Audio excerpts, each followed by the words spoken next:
యేసుక్రీస్తు నామంలో పరిశుద్ధాత్మ ఆశీర్వాదం అనే ప్రోగ్రాం చూస్తున్న ప్రతి ఒక్కరికి హృదయపూర్వక వందనాలు తెలియజేస్తూ ఉన్నాను. ప్రతిరోజు కూడా ఉదయం లేవగానే ప్రార్థించుకొనుట, వాక్యంను ధ్యానించుట, పరిశుద్ధాత్మ ఆశీర్వాదం పొందుకునుట, ఇవి ప్రతిరోజు మన జీవితంలో కలిగి ఉండాలి. కలిగి ఉన్నట్లయితే మనం ప్రతిరోజు కూడా వెలిగించబడువారుగా ఉంటూ ఉంటాం. ఈరోజు పరిశుద్ధాత్మ దేవుడు మనకిస్తూ ఉన్న వాగ్దానము లూకాసు వార్త 18వ అధ్యాయము 9వ వచనము. తమే నీతిమంతులమని తాము అనుకొనుచు ఇతరులను తృణీకరించు కొందరితో ఆయన ఈ ఉపమానము చెప్పెను. ఈరోజు మనకు పరిశుద్ధాత్మ దేవుడిస్తున్న వాగ్దానం. కొంతమంది వారు నీతిమంతులు అనుకొని ఇతరులను విమర్శించే వారిగా ఉంటూ ఉంటారు. ఎప్పుడూ కూడా మనం నీతిమంతులము, మేము సత్యవంతులము, యథార్థవంతులము, మేము చాలా గొప్ప వాళ్ళము, మాలో ఏ తప్పు లేదు, ఏ పాపం లేదని ఎంతోమంది కూడా ఇటువంటి రీతిగా అనుకునే వారు ఉంటారు. కానీ వారి కొరకు ఒక ఉపమానం చెప్తున్నాడు ప్రభు.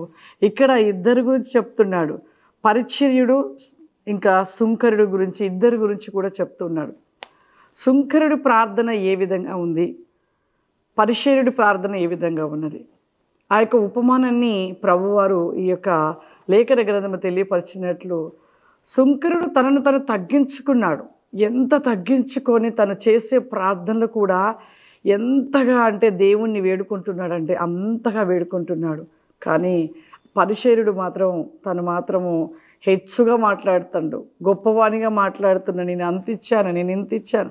చాలా మందిలో ఇలాంటివి ఉంటూ ఉంటాయి. కొంతమంది కానుకలు ఇచ్చినా, ఇంకా ఏమైనా స్పాన్సర్ చేసినా ఆ స్టేజ్ దగ్గరికి వచ్చి వాళ్ళ పేరు పిలవాలి, వారి పేరుతో మరి పిలిచి చెప్పాలి అని కొద్దిగా, అంటే మనలో కొన్ని నలుసులు, ఇవే నలుసులు, హెచ్చింపుతనం. కొంతమందికి విమర్శనాలు, కొంతమంది విమర్శించుకుంటుంటారు, విమర్శిస్తూ ఉంటారు. నీతిమంతులు మేమే ఉన్నామని చెప్పుకుంటుంటారు. ఎప్పుడు కూడా మన జీవితంలో నీతిమంతులము మేమే అన్న మాట ఎప్పుడు రాకూడదు. మనలో ఉంటున్న మంచి చేసినవి మనం జ్ఞాపకం చేసుకోకూడదు. కానీ మనలో ఏమైనా నలుసులు ఉన్నాయేమో, ఏమైనా పాపం ఉందేమో, అది మనము ప్రతిరోజు కూడా మన హృదయంలో ఏముందో మనము ప్రతి దినము కూడా జ్ఞాపకం చేసుకుంటూ, ఏ తప్పిదము, ఏ నలుసుందో, ఏ పాపం ఉందో, ఇంకా ఏ పాపములో జీవిస్తున్నామో ప్రతిదీ జ్ఞాపకం చేసుకొని ఆ పాపాన్ని విడిచిపెట్టి పశ్చాత్తాపపడి ఆ పాపాన్ని విడిచిపెట్టువారుగా ఉండాలి. కానీ ఒక వ్యక్తిని విమర్శించేవారుగా ఉండకూడదు. అది చాలా పాపము.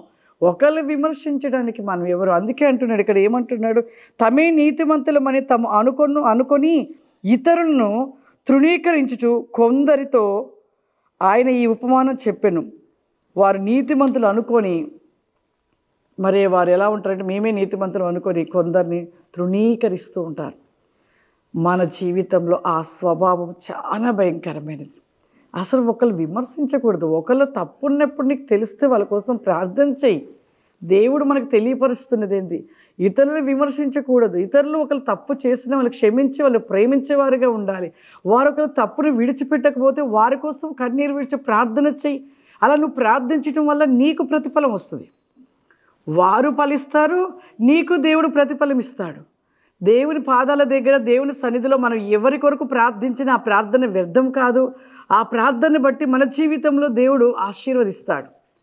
అంతేకాని ఆ వ్యక్తి ఇలా ఉన్నాడు, ఈ వ్యక్తి ఇలా ఉన్నాడు, ఆ వ్యక్తి ఈ విధంగా చెప్తున్నాడు, ఆ వ్యక్తి చెప్పేది తప్పు, మనం చెప్పేది రైటు, ఇలా ఎప్పుడు కూడా ఒకరిని విమర్శించే రీతిలో మనం ఉండకూడదు. అందుకే యేసు ప్రభువారు ఇక్కడ ఒక ఉపమానంగా చెప్తున్న మాటలు ఎప్పుడు కూడా నేను నీతిమంతున్న పదము మన నోట మనను మనము హెచ్చుగా చేసుకొని, మనను మనము ఒక ఘనతగా చేసుకొని, మనను మనము ఇదిలో మరి హెచ్చుతనముతో నిలిచి ఉండకూడదు ప్రియులారా.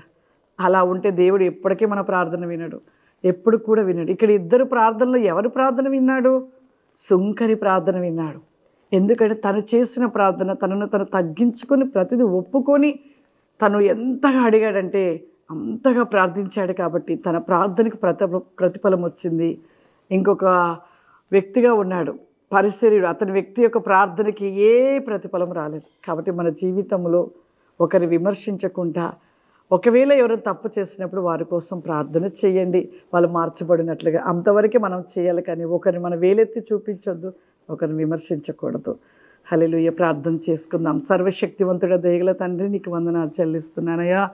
ఈరోజు ఈ పరిశుద్ధాత్మ ఆశీర్వాదం అనబడిన ఈ ప్రోగ్రాం చూస్తున్న ప్రతి బిడ్డను కూడా ప్రభా మీ శక్తి చేత ఒక్కొక్కరు నింపండి నాయన. ఒకరిని విమర్శించే రీతిలో ఎవరు కూడా నాయన ఒకరి కొరకు ప్రతినేకముగా చేయవద్దయా. ప్రతివేకముగా నాయన ఒకరికొరకు ఒకరు ప్రార్థించుకొని వారుగా, అంగలార్చువారుగా, రోదన చేసుకుని వారుగా, ఒకరినొకరు ప్రభా ప్రేమించుటలో ప్రతినేకముగా నిలిచి ఉండే కృప దయచేయమని అడుగుతున్నాను. దేవానికి స్తోత్రం. ప్రతి బిడ్డను మీరు దీవించండి, ఆశీర్వదించండి. పరిశుద్ధాత్మ ఆశీర్వాదము ప్రతి బిడ్డ పైన ప్రతిరికోసి కమాందర వాల్బీ గోబ్రి ఖాబా షూరిల రాష్ట్రీ కమాందల రాష్ట్రీ కావురిమా వాల్బీ గోబ్రి కాస్టెల్ బికాస్ని దయచేయమని ప్రతి బిడ్డను దీవించి ఆశీర్వదించమని యేసుక్రీస్తు నామమున నడిచిన తండ్రి. ఆమేన్. God bless you. దేవుడు మిమ్మల్ని దీవించును గాక. ఆమేన్.